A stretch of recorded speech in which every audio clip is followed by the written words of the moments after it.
Puji Tuhan, hari ini saya, Pastor Liana Haryanto, boleh kembali menjumpai Bapak Ibu Saudara dimanapun berada. Hari ini kita akan melanjutkan sharing kita minggu yang lalu dengan tema panggilan dan pilihan Allah. Sebelum kita mulai, kita akan masuk dalam doa. Bapa, terima kasih, kami mengucap syukur kalau hari ini Engkau berikan kami semua, baik hamba-Mu maupun Bapak Ibu Saudara yang saat ini sedang menonton acara ini, boleh Kau berikan kami sehat, kami boleh ada dalam anugerah-Mu. Terima kasih Bapak, kami bersyukur.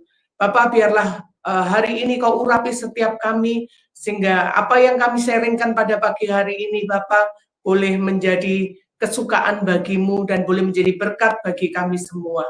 Terima kasih Roh Kudus, beracaralah sepenuhnya, mulai dari awal, pertengahan hingga akhirnya nanti. Hanya di dalam nama Tuhan Yesus kami sudah berdoa dan kami mengucap syukur. Haleluya. Amin.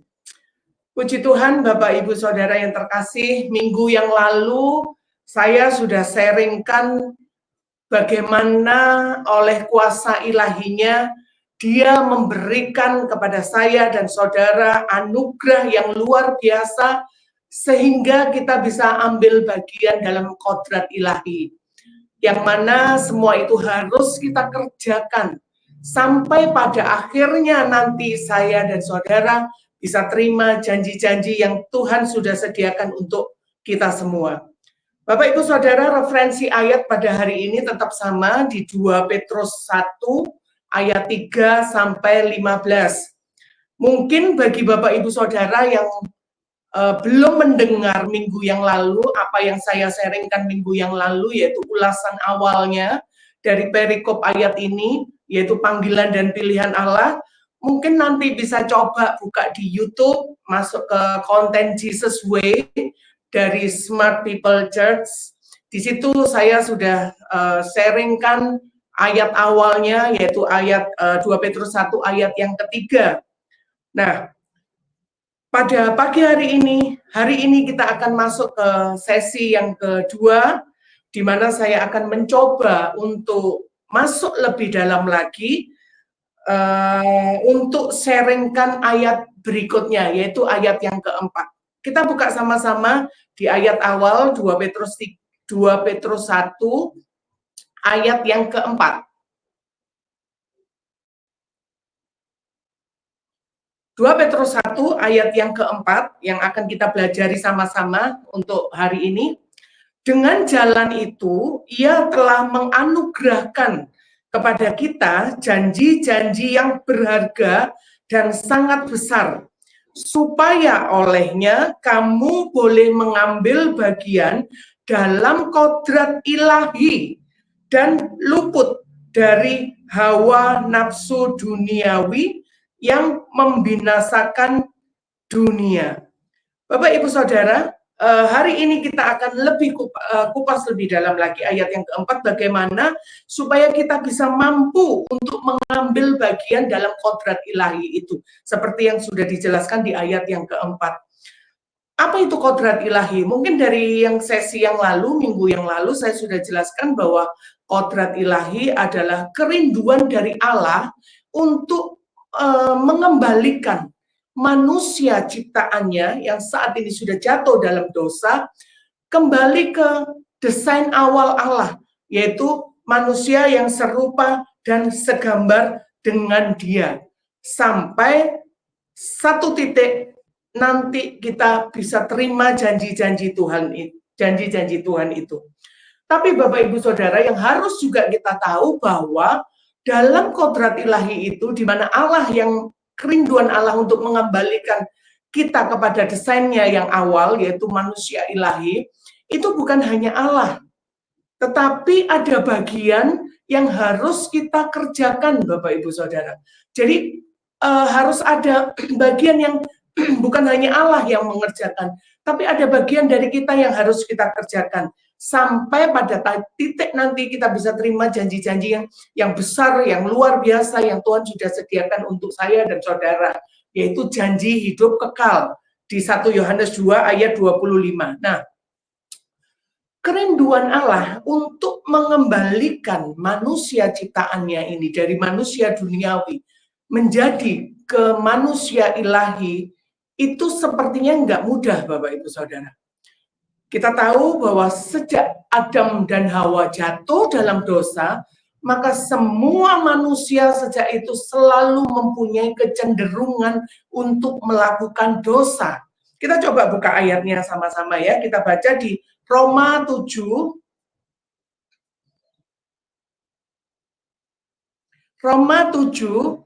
ayat 18-19. Roma 7 ayat 18-19, demikian firman Tuhan. Sebab aku tahu bahwa di dalam aku, yaitu di dalam aku sebagai manusia, tidak ada sesuatu yang baik. Sebab kehendak memang ada di dalam aku, tetapi bukan hal berbuat apa yang baik. Sebab bukan apa yang aku kehendaki, yang baik yang aku perbuat, melainkan apa yang tidak aku kehendaki, yaitu yang jahat yang aku perbuat. Jadi ini Bapak Ibu Saudara, ayat ini menjelaskan bahwa semua manusia itu mempunyai kecenderungan untuk berbuat dosa. Mempunyai kecenderungan untuk melakukan kesalahan. Mungkin kerinduannya selalu ingin berbuat baik, tapi firman Tuhan katakan nyatanya bukan hal yang baik yang kita kerjakan. Makanya itu untuk kita ambil bagian dalam kodrat ilahi itu nggak mudah, nggak gampang ya Bapak Ibu Saudara. Seperti yang sudah saya jelaskan di minggu yang lalu, bahwa untuk ambil bagian itu memang nggak mudah. Gimana nggak mudahnya Bu? Gimana nggak gampangnya di mana? Karena harus melewati proses demi proses, harus melewati pergumulan demi pergumulan yang mematikan daging kita. Itu yang nggak mudah.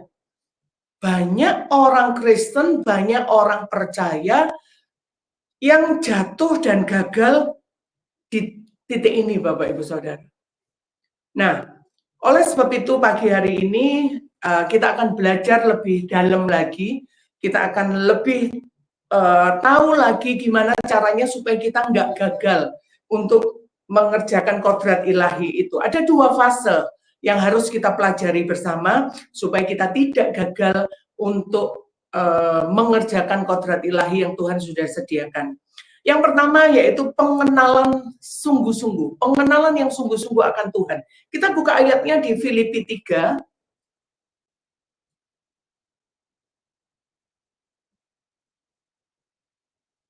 Filipi 3 ayat 12, 14. 12 sampai 14. Filipi 3 ayat 12 sampai 14 ini yang seperti yang disampaikan oleh seorang Rasul Paulus. Bukan seolah-olah aku telah memperoleh hal ini atau telah sempurna, melainkan aku mengejarnya. Kalau aku dapat juga menangkapnya, karena aku pun telah ditangkap oleh Kristus Yesus. Saudara-saudara, aku sendiri tidak menganggap bahwa aku telah menangkapnya, tetapi ini yang kulakukan. Aku melupakan apa yang telah di belakangku dan mengarahkan diri kepada apa yang di hadapanku, dan berlari-lari kepada tujuan untuk memperoleh hadiah, yaitu panggilan surgawi dari Allah dalam Kristus Yesus. Wow. Kalau kita baca ayat ini adalah sesuatu yang luar biasa. Bagaimana seorang Paulus, meskipun dia sudah melakukan sebegitunya, tapi dia merasa nggak cukup.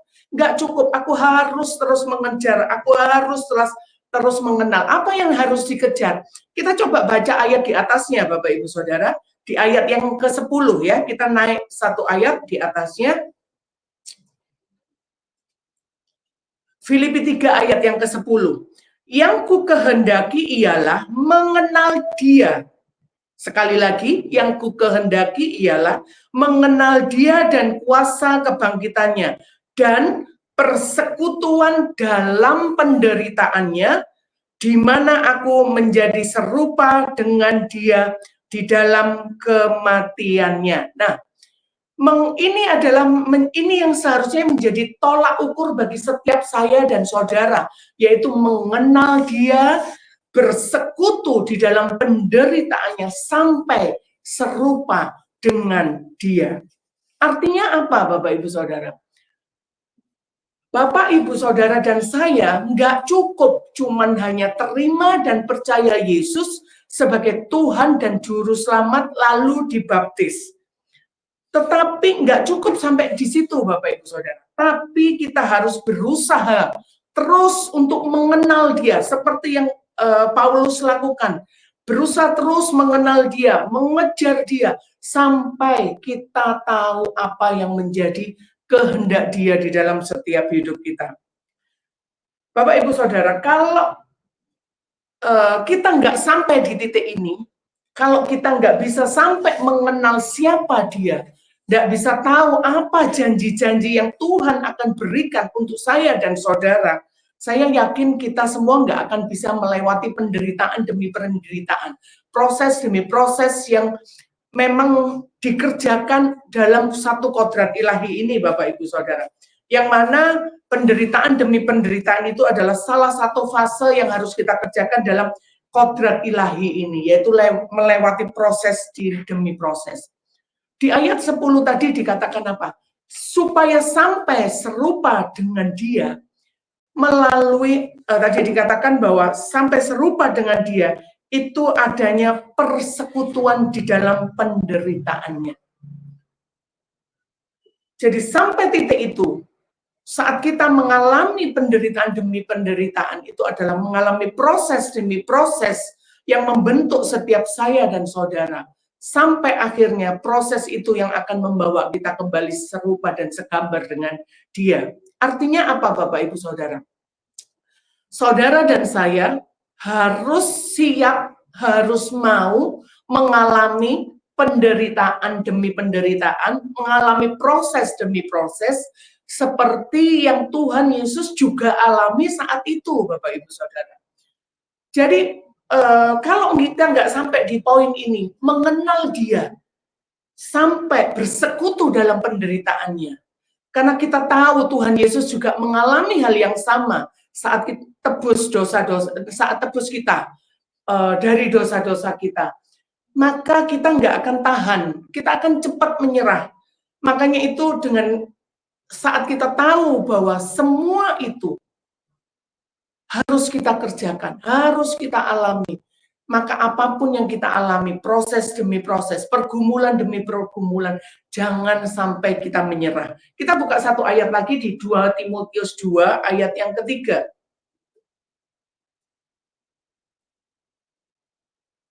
2 Timotius 2 ayat yang ketiga, demikian firman Tuhan. Ikutlah menderita sebagai seorang prajurit yang baik dari Kristus Yesus. Kalau Bapak Ibu baca di perikopnya, di situ dikatakan apa? Panggilan untuk ikut menderita. Artinya apa? Kalau kita sinkronkan dengan ayat yang Filipi 3 tadi dikatakan Paulus, aku mengejarnya, seolah-olah aku belum dapat. Sampai pada satu titik, dia harus bersekutu di dalam penderitaan itu sampai akhirnya serupa dan segambar dengan Dia. Maka di sini apapun yang kita alami hari-hari ini, Bapak Ibu Saudara, itu adalah proses pergumulan yang membentuk saya dan saudara sampai kita serupa dengan Tuhan. Kalau Tuhan mengalami saat itu menderita dengan darah yang seperti itu, maka hari ini pun kita firman Tuhan katakan, ikutlah menderita sebagai seorang prajurit yang baik dari Kristus Yesus. Amin. Nah, saya akan kasih sedikit contoh, Bapak Ibu Saudara. Yang paling gampang ya, mungkin di masalah, anggap yang paling gampang di masalah rumah tangga. Dalam satu perkawinan, dalam satu rumah tangga, itu kadang belum tentu kondisi kerohanian kita sama, Bapak Ibu Saudara.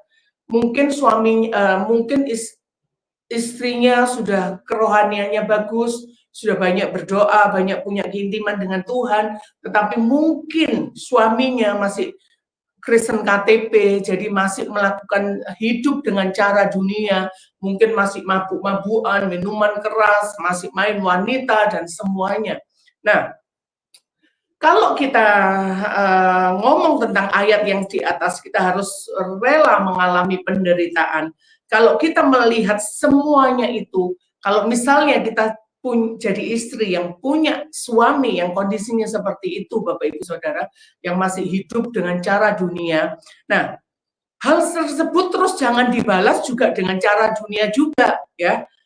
Seperti ini, apa namanya, yang saya sering lihat sekilas di YouTube itu saat ini yang lagi film yang lagi viral ini jangan salahkan aku selingkuh. Nah, di situ itu yang lagi viral. Wah, iblis itu kayak gitu Bapak Ibu Saudara. Kalau cerita nggak benar, kalau cerita tentang hal-hal yang nggak benar, viralnya sampai 26 negara. Sampai Amerika pun juga viral dengan film Indonesia ini yang dimainkan oleh siapa itu, artis Marsyanda atau siapa.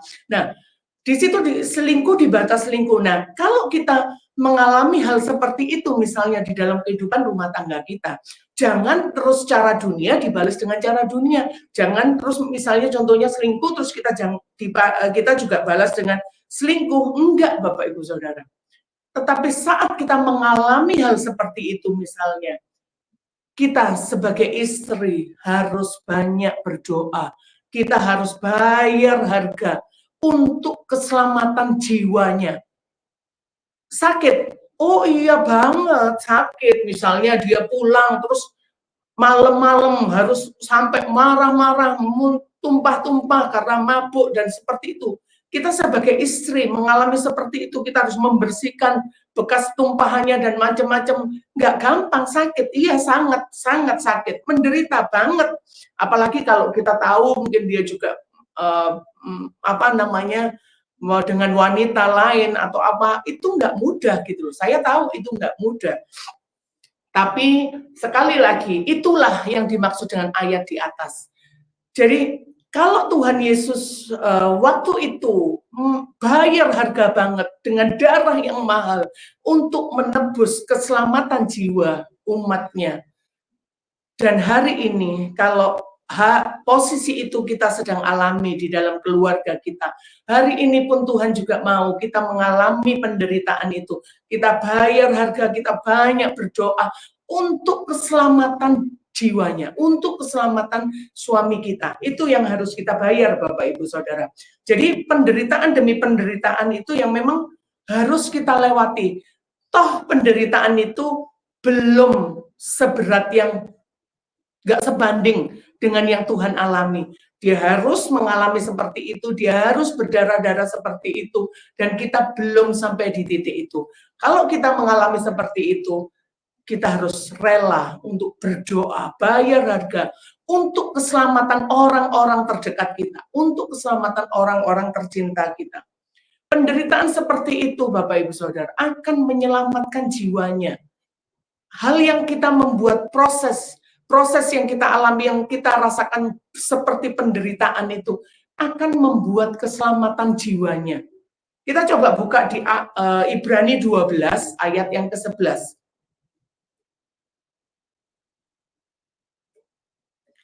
Ibrani 12 ayat yang ke-11, demikian firman Tuhan. Memang tiap-tiap ganjaran pada waktu ia diberikan tidak mendatangkan sukacita, tetapi duka cita. Tetapi kemudian ia menghasilkan buah kebenaran yang memberikan damai kepada mereka yang dilatih olehnya. Jadi kalau kita mengalami seperti contoh yang seperti saya ceritakan ini Bapak Ibu Saudara, di situ dikatakan apa? Akan menghasilkan buah kebenaran yang memberikan damai kepada mereka yang dilatih olehnya. Saya percaya Bapak Ibu Saudara, proses yang kita alami, penderitaan seperti itu yang kita alami, itu akan memberikan damai sejahtera dan akan memberikan perubahan hidup di dalam karakter setiap saya dan saudara yang saat ini mungkin sedang dilatih oleh pergumulan demi pergumulan seperti itu. Dan juga apa yang kita kerjakan itu akan membawa keselamatan bagi jiwa orang-orang yang saat itu sedang kita pergumulkan. Dan itu luar biasa Bapak Ibu Saudara. Dan itu yang bagi Tuhan, wow, itu seperti itu. Apa yang kita kerjakan bagi keselamatan jiwa orang lain. Di samping proses itu memang membentuk kita secara pribadi. Mungkin kita yang dulu emosi, nggak sabaran, lihat orang seperti itu, kita malah emosi, kita malah kepancing, jadi malah rame dalam rumah tangga itu, enggak. Tapi saat kita ada di dalam, saat kita sudah mengenal Dia dengan sungguh-sungguh, saat kita tahu janji-janji Tuhan yang luar biasa, saat kita lihat itu semua, kita malah nggak benci Bapak Ibu Saudara, kita malah nggak marah lihat mungkin orang-orang terdekat kita, mungkin saat seperti cerita ini suami kita yang mengalami gitu. Justru kita ini punya rasa kasihan, belas kasihan. Kenapa seperti itu tuh? Karena gini, saya dan saudara pun dulu pun juga masih dalam posisi itu. Saat kita belum terima anugerah pengampunan dan kita belum diselamatkan, diambil oleh Tuhan, terima anugerahnya, kita pun adalah manusia yang nggak berguna, jatuh di dalam dosa mungkin dengan background yang segala macam. Jadi saat lihat orang-orang seperti itu, kita justru punya belas kasihan. Kita akan bayar harga berdoa untuk dia. Baik itu untuk suami kita, orang tua kita, anak kita. Kita akan bayar harga untuk mereka. Kita akan kasihan. Kita nggak mungkin kita cuma selamat sendiri Bapak Ibu Saudara. Bukan hanya kita tok yang bisa terima anugerahnya. Tapi orang-orang di sekitar kita harus juga terima hal yang sama. Nah, saat kita ada di posisi ini Bapak Ibu Saudara, akan terjadi pertobatan yang sebenarnya itu di sini Bapak Ibu Saudara. Saat kita kenal Dia dengan sungguh-sungguh, maka semua yang kita kerjakan akan melakukan seperti yang Tuhan mau. Kita nggak akan main-main mengisi hidup kita Bapak Ibu Saudara. Makanya itu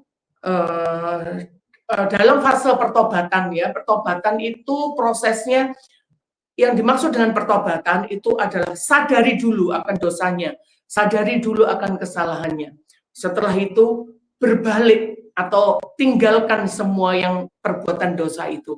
Selanjutnya kita cari Tuhan dan kejar Tuhan yang sungguh-sungguh. Nah, saat kita bisa bertobat, mungkin orang bisa ngomong bertobat, iya saya bertobat, saya sekarang sudah berhenti tidak minum-minum, saya sudah berhenti tidak narkoba, saya sudah berhenti tidak berzina. Mungkin kita lewat mulut kita bisa ngomong seperti itu. Tetapi dengan kekuatan sendiri, tidak ada seorang pun yang mampu bisa melakukan pertobatan yang sungguh-sungguh tanpa Tuhan.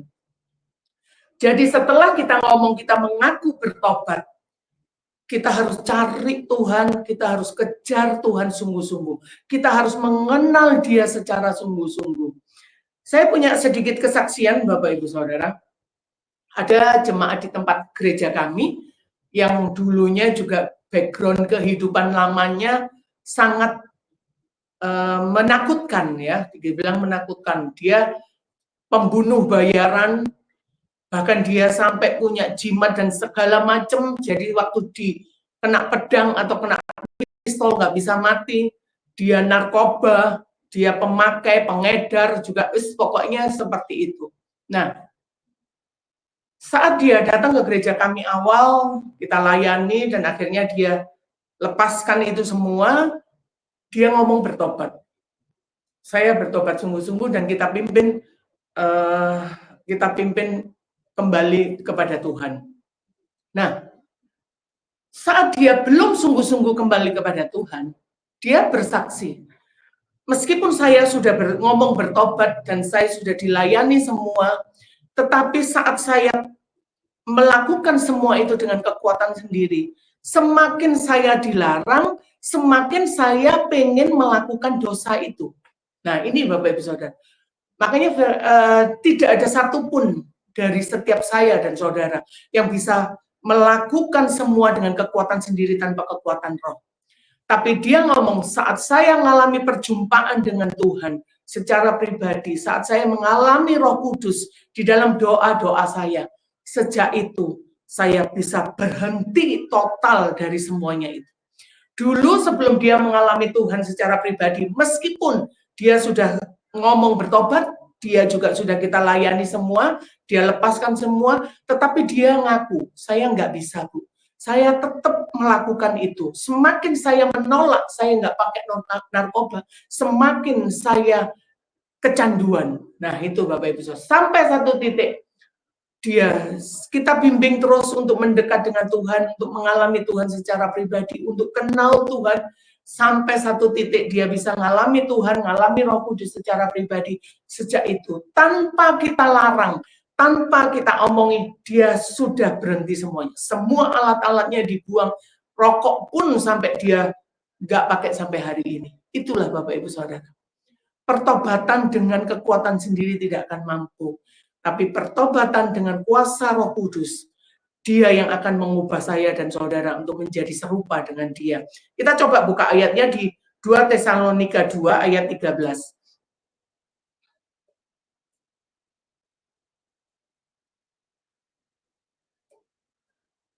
2 Tesalonika 2 ayat 13, demikian firman Tuhan. Akan tetapi kami harus selalu mengucap syukur kepada Allah karena kamu, saudara-saudara yang dikasihi Tuhan, sebab Allah dari mulanya telah memilih kamu untuk diselamatkan dalam Roh yang menguduskan kamu dan dalam kebenaran yang kamu percayai. Jadi hanya Roh Kudus yang mampu mengubah saya dan saudara.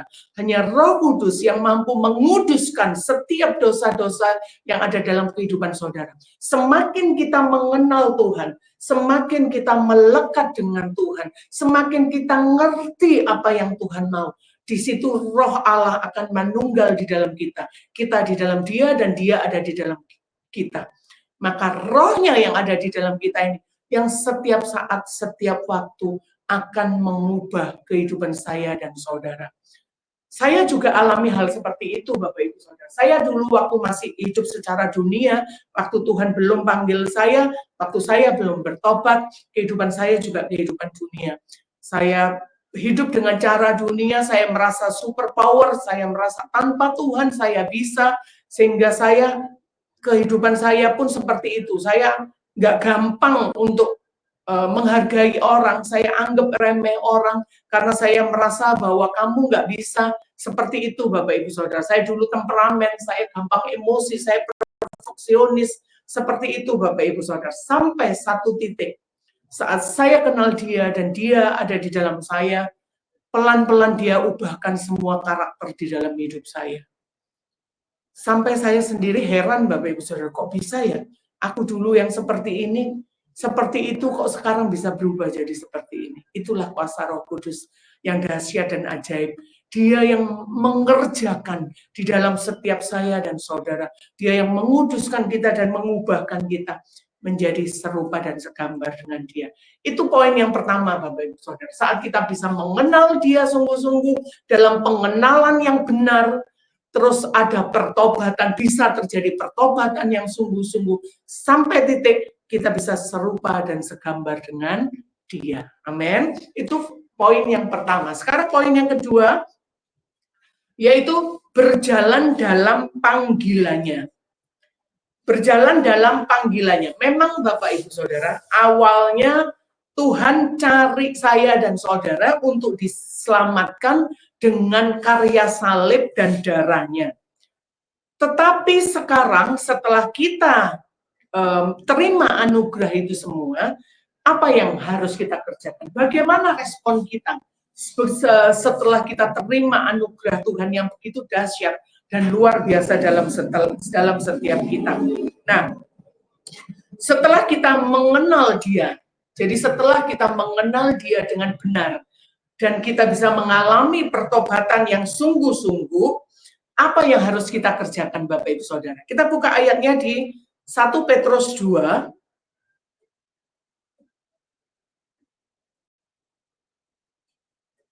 1 Petrus 2 ayat yang ke-9 Bapak Ibu Saudara. 1 Petrus 2 ayat yang ke-9, demikian firman Tuhan, tetapi kamulah bangsa yang terpilih, imamat yang rajani, bangsa yang kudus, umat kepunyaan Allah sendiri, supaya kamu memberitakan perbuatan-perbuatan yang besar dari Dia yang telah memanggil kamu keluar dari kegelapan kepada terangnya yang ajaib. Jadi ini yang harus jadi respon kita, Bapak Ibu Saudara. Setelah kita terima anugerahnya seperti itu, terus apa respon kita dalam panggilan dan pilihan Allah? Di situ dikatakan apa? Di situ dikatakan supaya kamu memberitakan perbuatan-perbuatan yang besar dari Dia. Supaya saya dan saudara memberitakan perbuatan-perbuatan besar dari Yesus Kristus kita. Itu yang harus menjadi respon kita, Bapak Ibu Saudara. Setelah kita terima anugerahnya yang begitu luar biasa. Contohnya apa?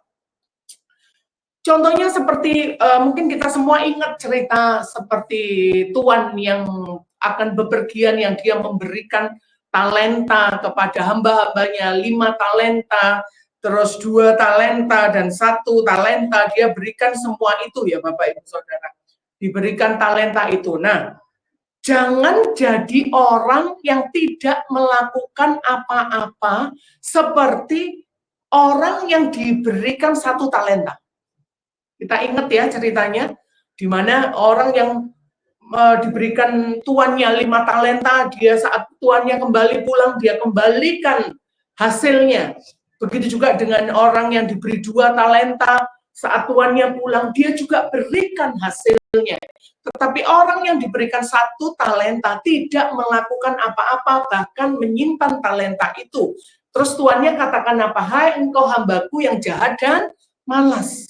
Jangan sampai saya dan saudara setelah terima anugerahnya yang begitu luar biasa, tidak melakukan apa-apa seperti yang Tuhan kita mau.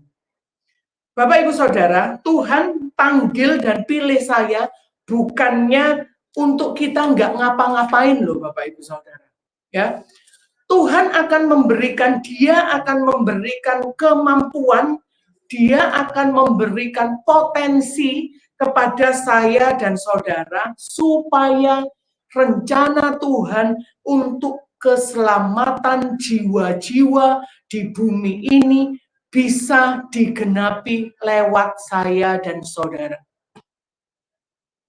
Itu yang harus kita kerjakan Bapak Ibu Saudara. Panggilan itu tadi dikatakan apa? Di 1 Petrus 2 bahwa kita ini adalah bangsa yang terpilih. Kita bisa terima anugerahnya itu adalah luar biasa. Kita bangsa yang terpilih, umat pilihan Allah sendiri. Tetapi jangan terus diem, nggak lakukan apa-apa.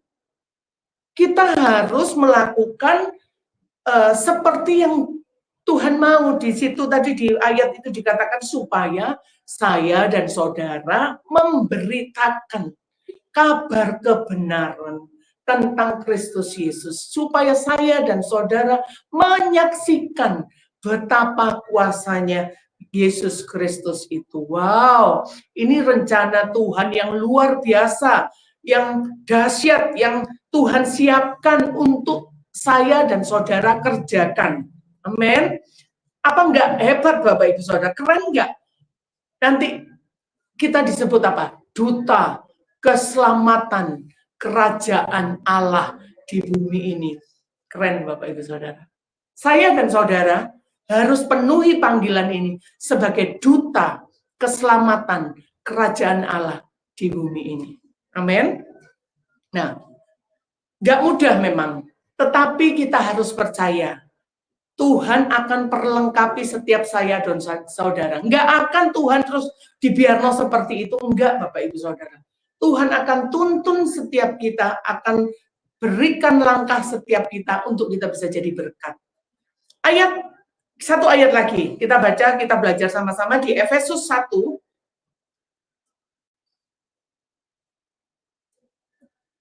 Efesus 1 ayat 17 sampai 19. Efesus 1 ayat 17 sampai 19. Dan meminta kepada Allah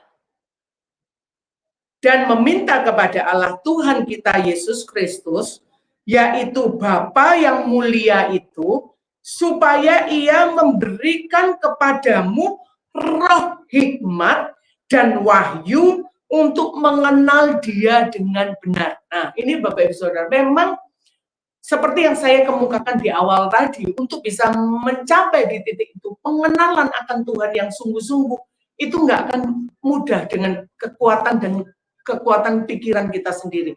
Tetapi firman Tuhan dikatakan di sini apa? Minta roh hikmat dan wahyu untuk mengenal Dia dengan benar. Selalu minta, Tuhan aku nggak bisa loh Tuhan, aku nggak ngerti Tuhan, aku nggak sekolah Alkitab Tuhan, tapi aku mau mengenal Engkau lebih lagi Tuhan. Maka saat itu Tuhan akan berikan roh hikmat kepada saya dan saudara, sampai pada satu titik kita bisa mengenal Dia. Karena apapun yang sebenarnya Tuhan itu sudah mengurapi setiap saya dan saudara. Coba kita buka ayatnya ya. Di 1 Yohanes 2,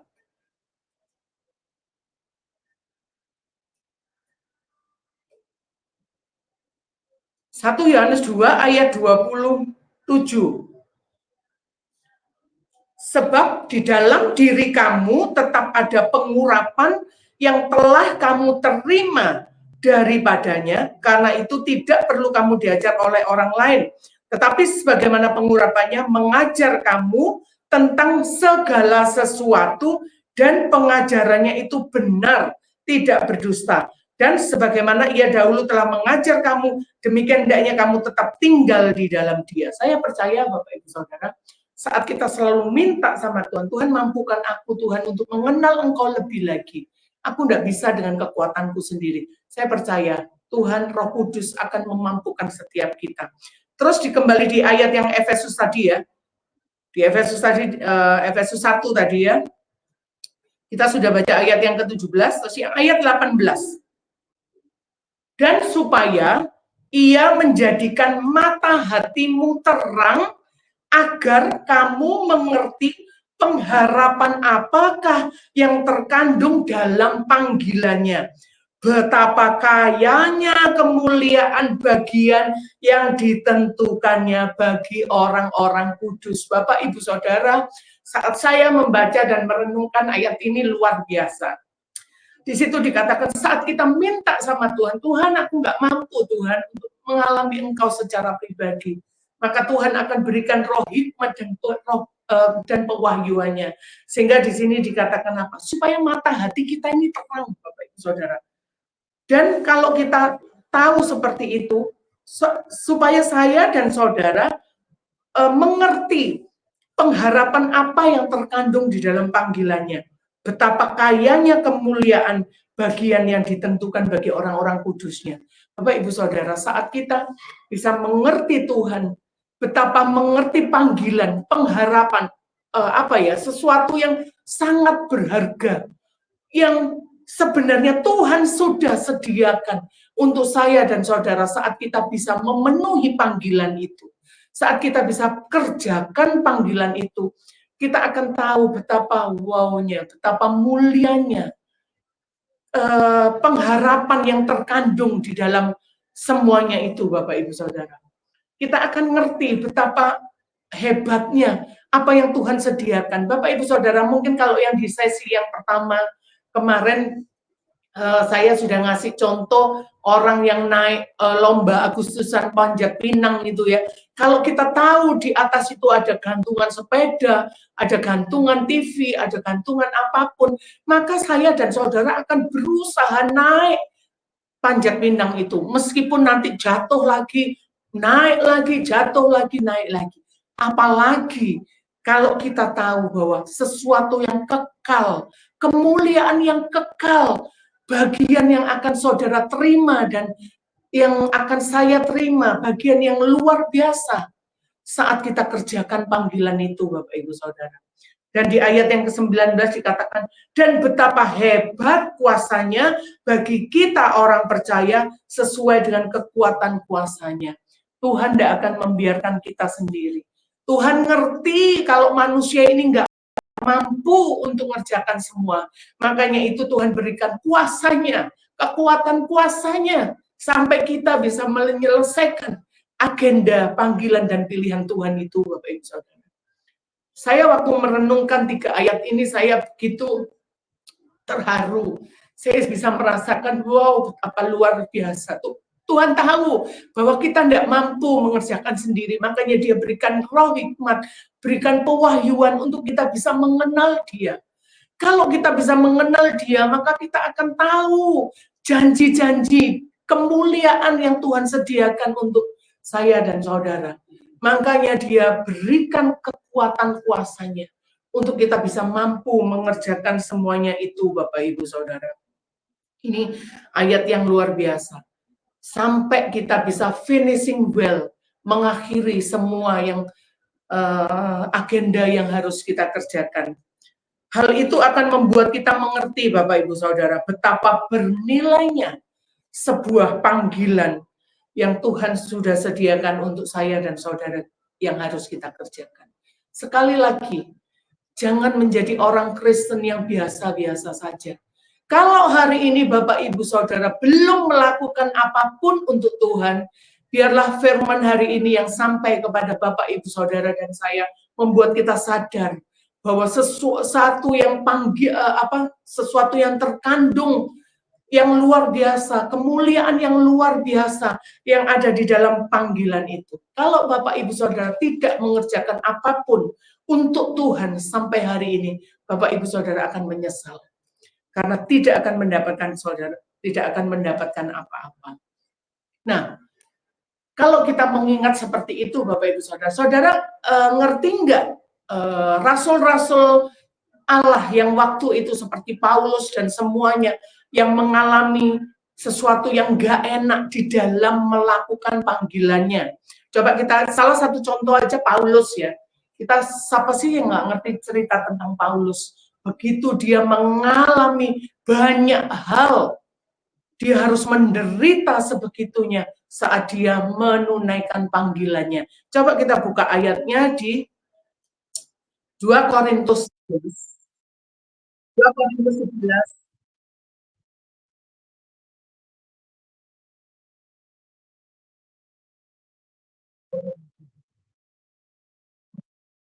Korintus 11 ayat 23-27.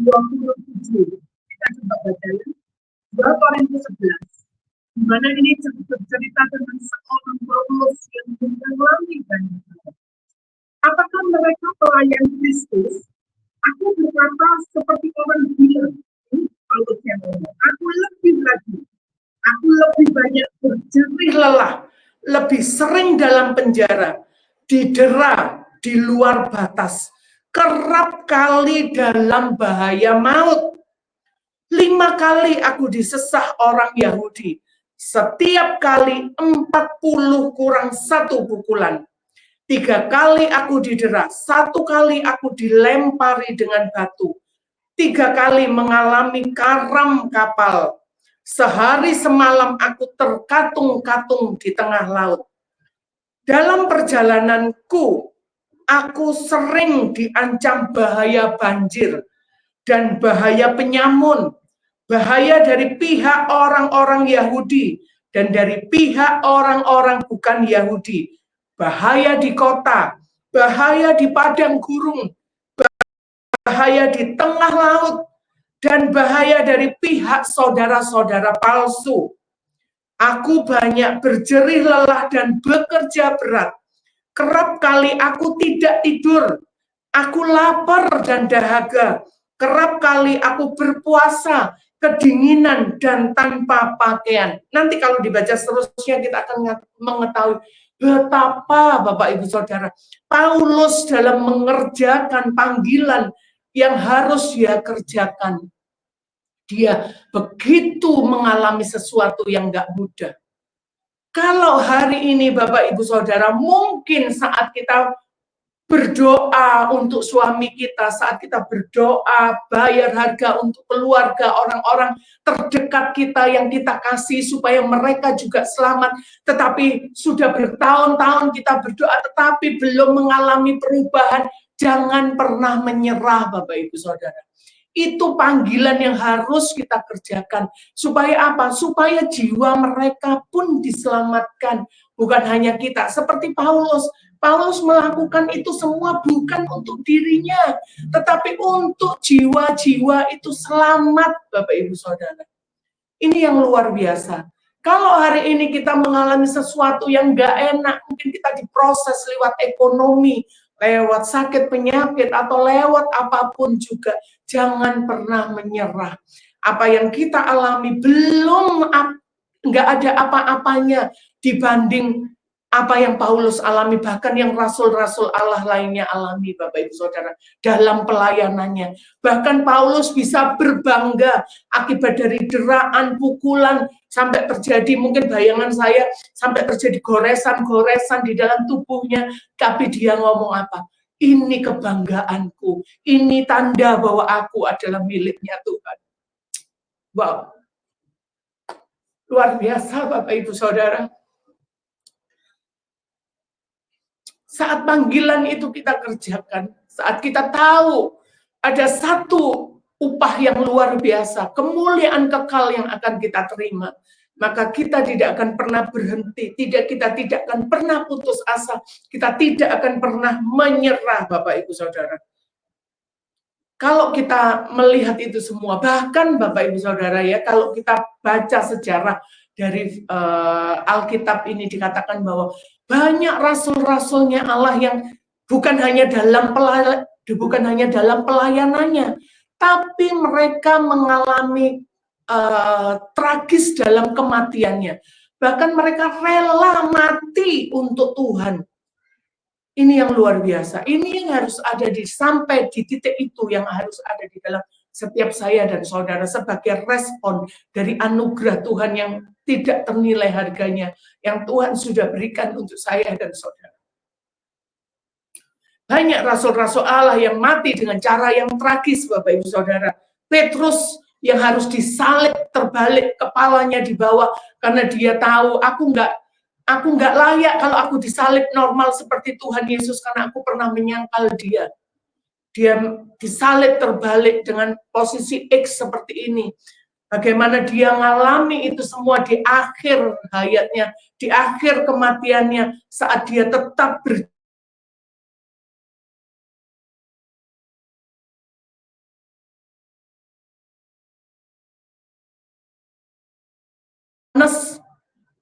yang harus digoreng di minyak yang panas, tetapi karena mujizat Tuhan, dia tetap bisa hidup dan akhirnya dibawa ke Pulau Patmos, dia harus hidup di sana sendiri. Semua itu mereka rela melakukan karena mereka tahu betapa upah kemuliaan yang akan mereka terima tidak sebanding dengan penderitaan yang mereka alami saat mereka alami penderitaan untuk nama Tuhan Yesus. Kita buka coba ayatnya di 2 Timotius 2 ayat yang ke-10.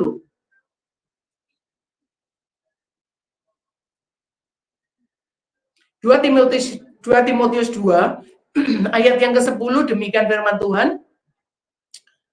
Karena itu aku sabar menanggung semuanya itu bagi orang-orang pilihan Allah, supaya mereka juga mendapat keselamatan dalam Kristus Yesus dengan kemuliaan yang kekal. Jadi rasul-rasul Paulus ini mengerjakan bagiannya, mengerjakan panggilan itu bukan untuk dirinya sendiri, Bapak Ibu Saudara.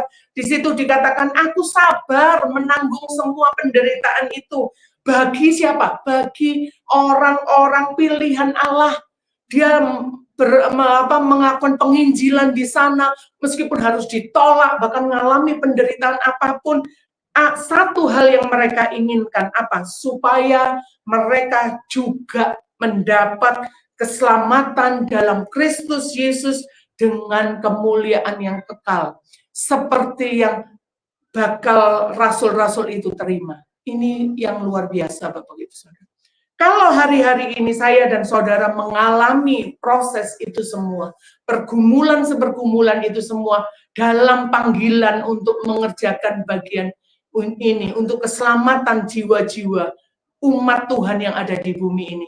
sebagai duta keselamatan kerajaan Allah yang ada di bumi ini. Maka ini yang harus ada di dalam, hanya ini yang harus ada di dalam pikiran kita. Sabar menanggung semua itu. Demi apa? Demi keselamatan mereka. Demi keselamatan jiwa suami kita. Demi keselamatan jiwa saudara-saudara kita. Demi keselamatan orang-orang yang ada di sekitar kita. Itu yang harus ada di dalam pikiran saya dan saudara. Kalau saya dan saudara ada di posisi titik itu, Bapak Ibu Saudara, maka penderitaan atau sesuatu yang gak enak, sesuatu yang gak mudah, itu tidak akan membawa kita hancur, tidak akan membawa kita menyerah. Karena semuanya itu akan membawa kita pada kemuliaan Tuhan. Amin. Kita tutup dengan satu ayat di 2 Korintus 4 ayat yang ke-17, demikian firman Tuhan. 2 Korintus 4 ayat yang ke-17. Sebab penderitaan ringan yang sekarang ini mengerjakan bagi kami kemuliaan kekal yang melebihi segala-galanya. Jauh lebih besar daripada penderitaan kami. Jadi Bapak Ibu Saudara, apapun itu, proses apapun yang saat ini kita alami, satu hal yang membuat kita kuat, kenali Tuhan, kenali Dia secara sungguh-sungguh, alami Dia di dalam kehidupan kita. Saat kita kenal Dia dan Dia ada di dalam kita, proses pergumulan apapun itu akan mempertobatkan saya dan saudara dengan sungguh-sungguh. Tanpa kita rasa, hidup kita akan dibawa semakin serupa dengan Dia. Nah, setelah kita mengenal Dia dengan benar, kita akan mengalami pertobatan yang sungguh-sungguh sampai satu titik kita bisa menjadi serupa dengan Dia.